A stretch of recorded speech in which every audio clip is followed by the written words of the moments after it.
احمدک اللہم یا مجیب کل سائل والصلاة والسلام علی من هو افضل الوسائل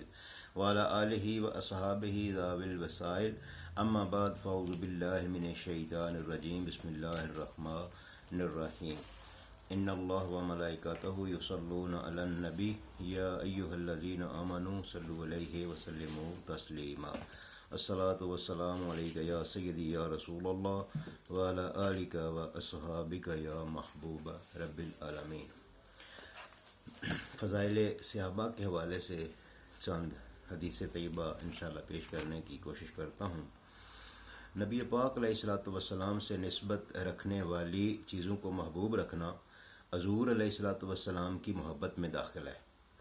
قدرتی طور پر انسان جس سے محبت رکھتا ہے اس سے نسبت رکھنے والی تمام چیزیں اس کو محبوب ہو جاتی ہیں۔ سید عالم صلی اللہ علیہ وسلم سے محبت رکھنے والے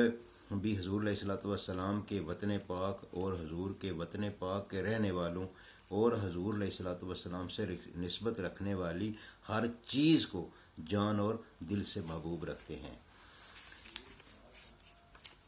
تو آئیں حدیث طیبہ جو ہے اس کو ملاحظہ فرمائیں۔ حضرت ابن عباس رضی اللہ تعالیٰ عنہ سے مروی ہے کہ نبی پاک علیہ الصلوۃ والسلام نے فرمایا کہ اہل عرب کو محبوب رکھو تین وجہ سے۔ وہ یہ ہیں کہ میں عربی ہوں،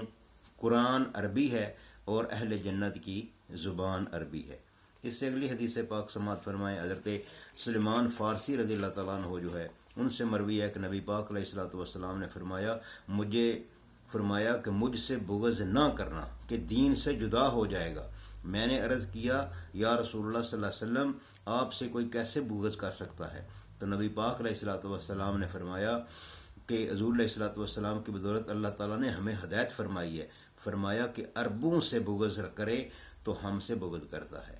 یعنی مفہوم اس حدیث طیبہ کا یہ ہے کہ حضرت سلمان فارسی نے عرض کیا یا رسول اللہ ہم کیسے آپ سے بغض رکھ سکتے ہیں؟ تو حضور صلی اللہ علیہ وسلم نے فرمایا مجھ سے کوئی ڈائریکٹ تو بغض نہیں رکھے گا لیکن اہل عرب سے بغض رکھ کے مجھ سے ہی بغض کرے گا۔ اسی طرح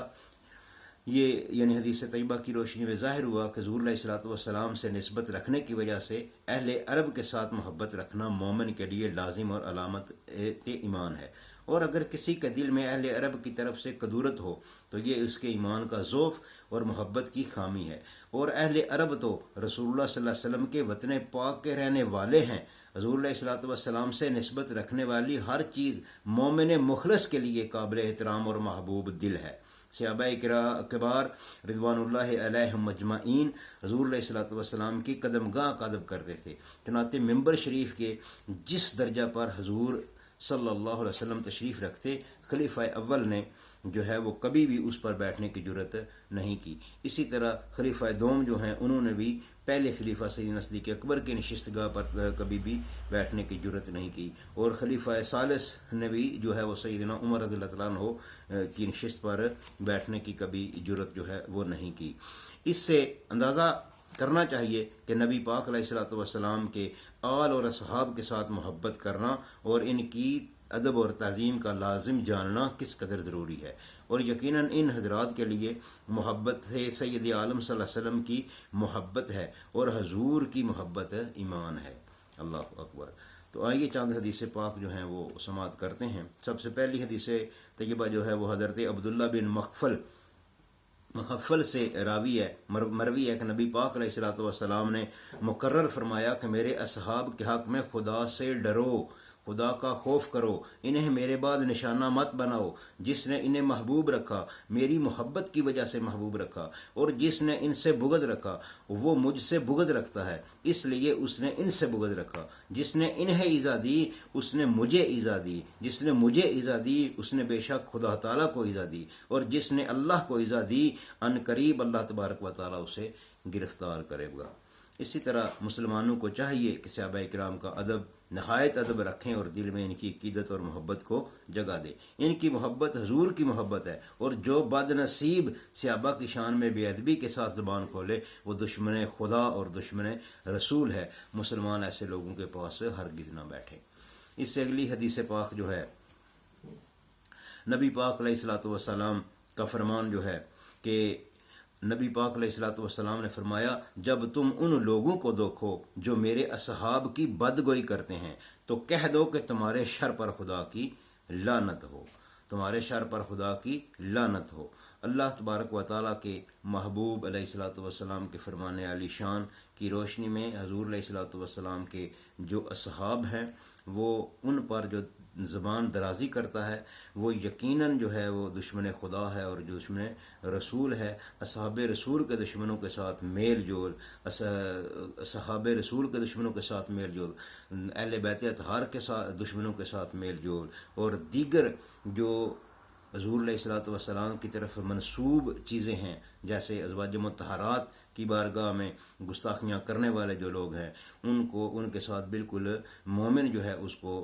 زیب نہیں دیتا کہ ان کے ساتھ وہ میل جول رکھے، کیونکہ وہ دشمن رسول بھی ہیں اور دشمن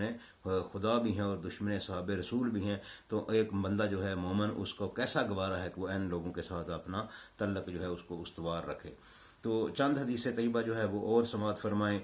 صحابہ کرام کی عظمت اور شان میں۔ نبی پاک علیہ الصلوۃ والسلام نے فرمایا میرے صحابہ کی عزت کرو اس لیے کہ وہ تم سب سے بہتر ہیں۔ اس سے اگلی حدیث پاک ہے، نبی پاک علیہ الصلوۃ والسلام نے فرمایا میرے اصحاب ستاروں کی طرح ہیں، ان میں سے تم جس کی اقتداء کرو گے ہدایت پا جاؤ گے، فلاح پا جاؤ گے۔ نبی پاک علیہ الصلوۃ والسلام کا ایک اور فرمان، حضور نے فرمایا کہ تم میرے صحابہ کو گالی نہ دو اور نہ برا بلا کہو، اس لیے کہ تم میں سے اگر کوئی احد پہاڑ کے برابر سونا خرچ کرے تو وہ ان کے کلو اور یا آدھا کلو کے گھیو یا جو خرچ کرنے کے برابر بھی نہیں ہو سکتا۔ اسی طرح اللہ کے محبوب نے ایک اور ارشاد فرمایا کہ جو شخص انہیں گالی دے اور انہیں برا بلا کہے اللہ تبارک و تعالیٰ اور تمام فرشتے اور سارے انسانوں کی لعنت ہے ان پر۔ اسی طرح میرے محبوب علیہ السلام کا ایک اور فرمان جو ہے وہ سماعت فرما لیں کہ جب میرے اصحاب کا ذکر کیا جائے تو رک جاؤ، یعنی ان پر نکتہ چینی بالکل بھی نہ کرو۔ کسی بھی مسلمان مومن کو روا نہیں ہے کہ وہ صحابہ کرام پر جو ہے وہ تنقید کرے یا اعتراض کرے۔ تو چند حدیث پاک اور بھی سماعت فرما لیں کہ نبی پاک علیہ الصلوۃ والسلام نے فرمایا کہ ابو بکر اور عمر کی محبت ایمان ہے اور ان دونوں کا بغض جو ہے وہ کفر ہے۔ فضائل صحابہ میں یہ حدیث پاک موجود ہے۔ اسی طرح نبی پاک علیہ الصلوۃ والسلام نے خلفائے راشدین اور حق چار یار جس کو ہم کہتے ہیں، تو پہلے جو ہے خلفائے اربع، ان کے بارے میں حضور صلی اللہ علیہ وسلم نے فرمایا ان چار کی محبت ایمان والے دل میں ہی جمع ہو سکتی ہے، یعنی ابو بکر، عمر، عثمان اور علی کی محبت جو ہے وہ کسی مومن میں ہی کے دل میں ہی جمع ہو سکتی ہے، منافق کے دل میں نہیں ہو سکتی۔ تو اب آپ سمجھ سکتے ہیں کہ کچھ لوگ جو ہیں انہوں نے مولا علی کا نام تو بڑا لیا، علی علی تو بڑا کیا، دیگر خلفائے ثلاثہ سے جو ہے وہ نفرت اور بغض رکھا، ان پر تنقید کی، اور کچھ نے جو ہے وہ پہلے تین خلفائے ثلاثہ کا تھا بڑا یعنی نام استعمال کیا، ٹھیک ہے، کہ ہم جو ہیں حزب الصحابہ ہیں، ہماری جماعت جو ہے وہ صحابہ کے نام پہ ہے، لیکن مولا کائنات سے بغض رکھا، اہل بیت اطہار سے بغض رکھا، دیگر امام علی مقام سے بغض رکھا۔ اسی طرح ایک اور حدیث پاک جو ہے وہ سماعت فرمائیں، وہ بڑی ایمان افروز حدیث طیبہ ہے کہ اللہ کے نبی صلی اللہ علیہ وسلم نے فرمایا کہ بے شک تم لوگوں پر ابو بکر، عمر، عثمان، علی کی محبت فرض کی گئی ہے جیسا کہ اس نے تم پر نماز، روزے، حج، زکوٰۃ فرض کیے ہوئے ہیں، اور جس نے ان میں سے کسی ایک کے ساتھ بھی بغض رکھا اس کی نہ کوئی نماز ہے، نہ کوئی حج ہے اور نہ کوئی زکوٰۃ ہے، اور قیامت کے دن اپنی قبر سے سیدھا جہنم کی طرف اٹھایا جائے گا۔ طبقات حنابلہ میں یہ حدیث نبی پاک علیہ السلام کا فرمان موجود ہے۔ تو بالکل غور کرنا چاہیے اس بات پہ کہ کبھی بھی خلفائے ثلاثہ جو ہیں، بالخصوص خلفائے ثلاثہ، عموم جو ہے وہ تمام صحابہ کرام اور بالخصوص خلفائے ثلاثہ جو ہیں ان کے بارے میں اپنی زبان کو بالکل کنٹرول میں رکھنا چاہیے۔ اس سے اگلی حدیث پاک بلکہ آخری حدیث پاک سماعت فرمائیں، اللہ تبارک و تعالیٰ نے میرے صحابہ کو، حضور فرماتے ہیں کہ اللہ تبارک و تعالیٰ نے میرے صحابہ کو نبیوں اور رسولوں کے سوا سارے جہان پر ترجیح دیتے ہوئے پسند فرما لیا ہے، اور ان میں سے خصوصاً میرے لیے 4 صحابہ ابو بکر، عمر، عثمان اور علی، اور انہیں میرے صحابہ میں سے افضل بنا دیا ہے، ویسے میرے سارے صحابہ میں ہی بلائی ہے۔ اللہ اکبر کبیرہ۔ تو دعا ہے اللہ تبارک و تعالی ہمیں بھی ان مقدس ہستیوں کے ساتھ محبت رکھنے کی